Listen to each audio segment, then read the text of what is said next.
అమ్మలో ఉండే సగం అక్షరం నేనే, నాన్నలో రెండో సగం లక్షణం నేనే. అమ్మ తోడు నాన్న తోడు అన్నీ నీకు అన్నే చూడు. చెల్లిపోని బంధం నేనమ్మా, చిటి చెల్లెమ్మా, వెళ్ళిపోని చుట్టం నేనమ్మా.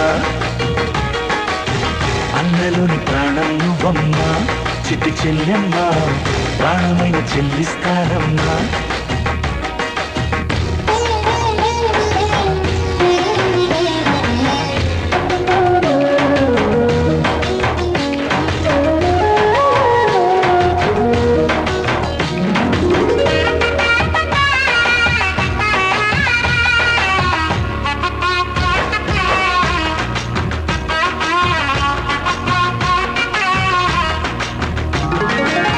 చూపులోన దీపావళి, నవ్వులోన రంగు.